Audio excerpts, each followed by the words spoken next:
Shavua Tov, Erev Tov.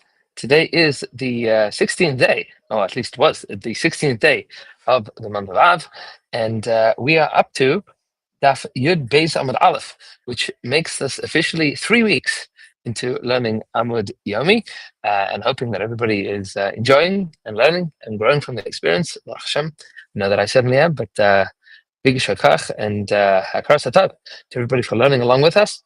And please God, we should be zecher to be mashlim many more amudim and dapim and Maseches and Gemaras and weeks of learning together. There's a lot to learn. There's a lot to do. There's a lot to grow. And we are now up to the Gemara at the end of Daf Yud Beis Yud Aleph Amud Beis. The Gemara had discussed the machlokas between Rabbi Yehuda and the Chachamim.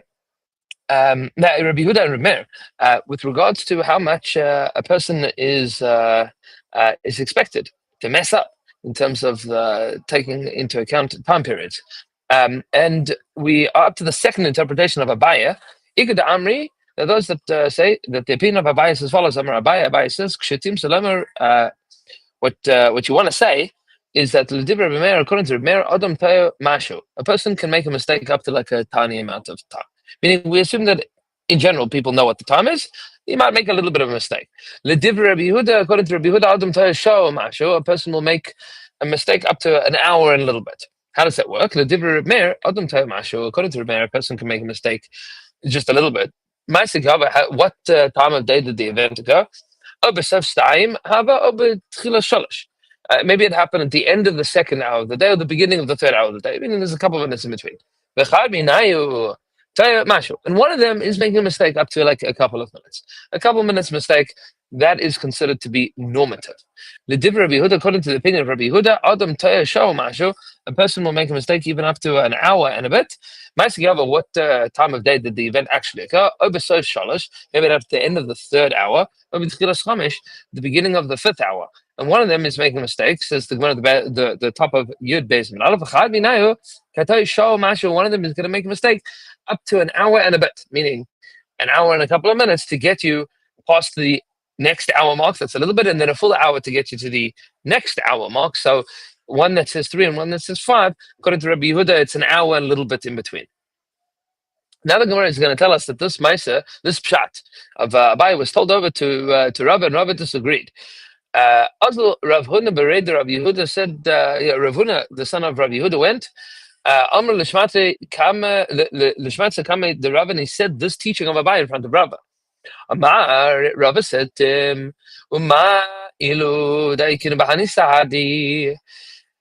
when we are being exacting with these witnesses, when we're going to check out what these witnesses are saying, the one that says 3, means that it was at the beginning of the third hour.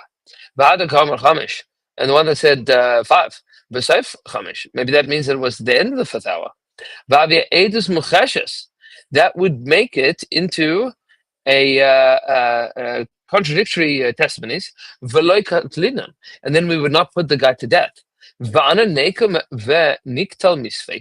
And what we're going to go and kill him as a result of a suffix, says Rava, how could it be, according to Abai, that Rav Meir's understanding, even Rabbi Yehuda's understanding, is that the maximum that we could normatively assume is either a couple of minutes or maybe an hour and a couple of minutes. If that would be the case, so one guy that says 3 hours, the other guy that says 5 hours. So maybe what they mean is that there's a 3-hour gap in between. And if there's a 3-hour gap in between, then we're going to go and kill somebody based on an assumption that they were correct in assuming that it was only an hour and a bit or only a couple of minutes.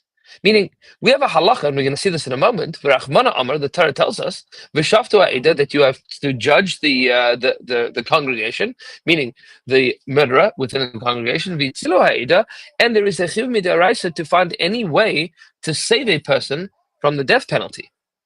Which means that if Reb Meir is of the opinion that a person, we can only assume normatively that a person would make a mistake up to a couple of minutes, so then if that's the case, one guy says 2, the second hour of the day, the other guy says the third hour of the day, then we should never put anybody to death. Because we could say what that guy means is the beginning of the second, and what that guy means is the end of the third. And therefore, since nobody's going to make a mistake more than a couple of minutes, it must be that they are lying. You either have to say that the murder happened as they described it, or that they're lying. And the mitzvah in the Torah is to say that they're lying. That would be the mitzvah, because we don't want to put people to death. Ela Amar Rabba, rather Rabba says you have to understand Rabbi Yehuda and Rabbi Meir very differently. L'divrei Rabbi Meir, according to Rabbi Meir, Adam Toish Deishas Chasem Asher.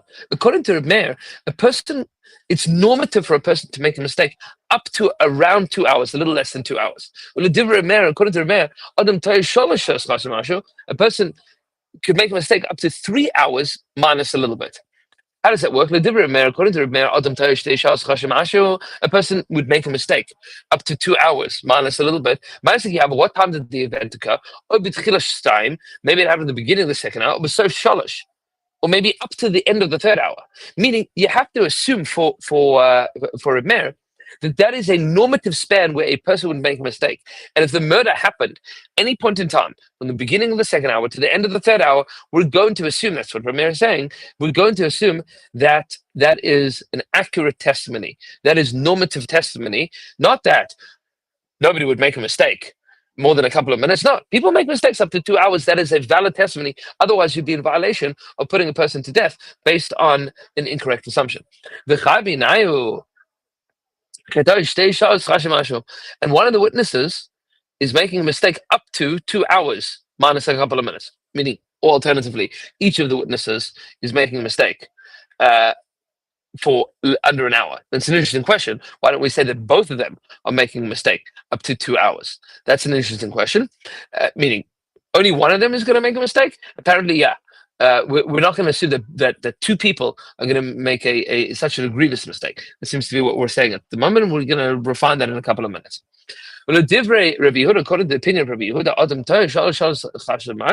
person makes a mistake up to 3 hours minus a little bit. What time did the event occur? Either it happened at the beginning of the third hour, or at the end of the fifth hour. And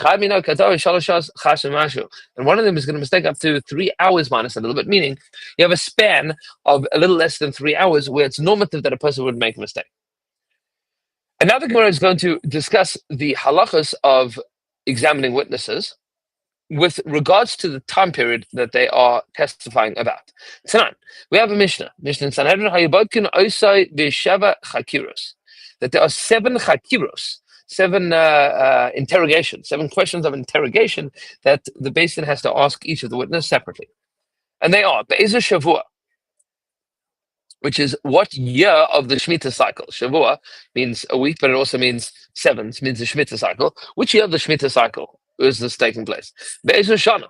And what year did it? Be'ezer Shavua, which Shemitah cycle did it happen in?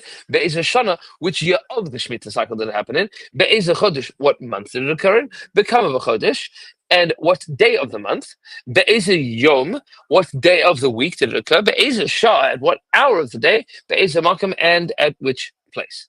Meaning, you have to nail it down to time and space. And says the Mishnah,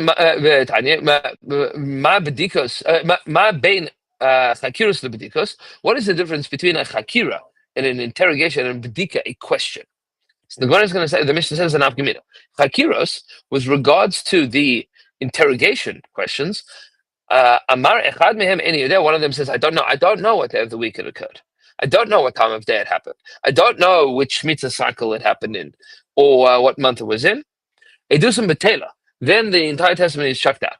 Bedikos, but with regards to the questions, what color shirt was the man wearing, and how tall was he?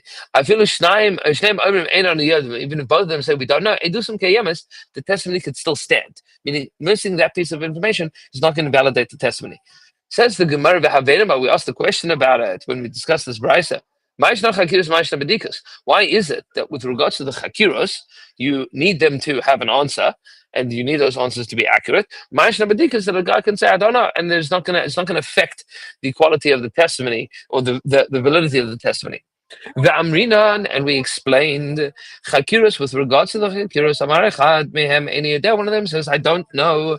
Edus betela, then the edus is going to be chucked out the window. It's going to be batal. It's going to be nullified completely. Dahavilah edus she'i ata yachol lahazima, because that makes it a testimony that is impossible to be accusing of hazama, of conspiring witnesses. This is the halakha that the entirety of the beginning of Maseches Maseches deals with, which is the question of edim that are in cahoots. What does it mean that they're in cahoots? Is that they are lying. They're trying to create a story where they're going to put a guy to death, or they're going to give a guy malchus, or they're going to make a person owe money. And then you have two other witnesses that come along and say, it is impossible that you can give testimony about this because, and this is the language of Edim Zomimim, is Imanu Hayisem. You were with us at that point in time. So when you say it happened this year, this Shemitah cycle, this year, this month, this day of the week, this day of the month, this hour of the day, in this place, and two other fellows come along and say, that's impossible. Not that we are denying that the event occurred or not, but that we are testifying that you could not be testifying about this because Imanu Hayisem, you were with us at another place. That's called Eidim Zomime, and then the pasuk says, the Chiddush of the Torah, that that you going to give to the conspiring witnesses the punishment that they were trying to get on the other fellow. Meaning, you're going to give them that punishment. If they try to put the guy to death, they'll be put to death. If they try to give him malchus, then they're going to get malchus. But any witnesses that show up and give a testimony that is impossible to disprove through Hazdama, through this process of saying Imanu Hayisim Ploni, because there isn't enough information, any time that you have those witnesses, that's where it doesn't matela. Nobody can be freed from the possibility of Hazama. So if the guy says it was a purple shirt and the other guy says, I don't know what color shirt it is, that the testimony will still stand.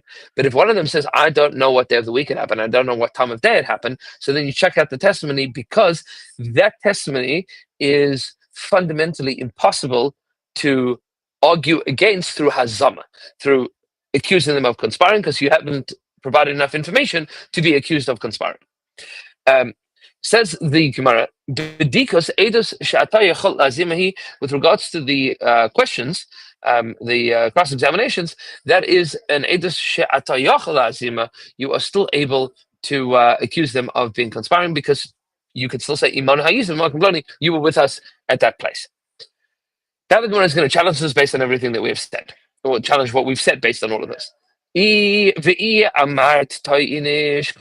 you're going to say that a person can make a mistake up to like 3 hours, minus a little bit, there is a shot, according to Rabbi Yehuda, or even according to Rabbi Meir, that there's a 2 hour span, little less, or a 3 hour span, minus a couple minutes. That turns it fundamentally into an edus sheyata yachal azima. You cannot say that this is something that can be proven to be conspiratory. Because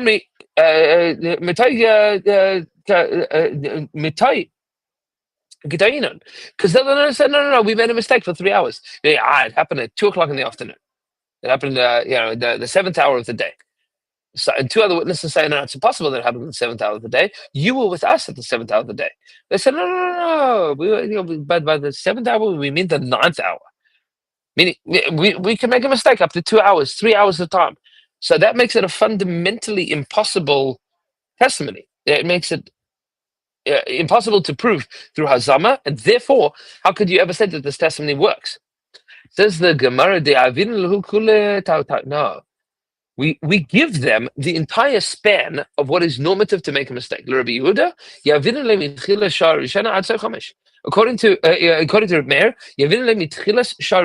from the beginning of the first hour of the day, until the end of the 5th hour of the day. Meaning, we're going to give the witnesses. They said that it happened at the if the witnesses say that it happened 2 or 3 hours of the day, we're going to say that from the beginning of the 5th hour the first hour until the end of the fifth hour, it is possible that this event occurred, meaning a margin of 2 hours on either side of this event. And the truth is, we should even give them more. We could even give them more time. Ella, but people don't make mistakes between night and day. That, we're not going to assume that people make mistakes. Meaning, if two witnesses come along and say that something happened at 2 o'clock, and two other witnesses, the second hour of the day, two other witnesses say, no, it's possible that happened in the second hour of the day, you were with us at the second hour of the day, that is not called Edim Zamimim. Because we say, no, maybe it happened an hour later.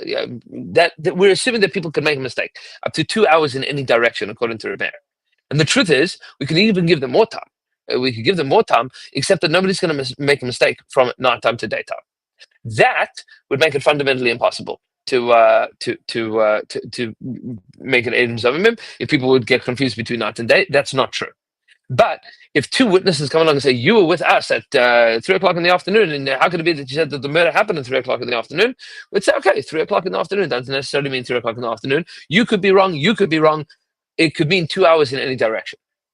Says the Gemara, Rabbi Yehuda, according to the approach of Rabbi Yehuda,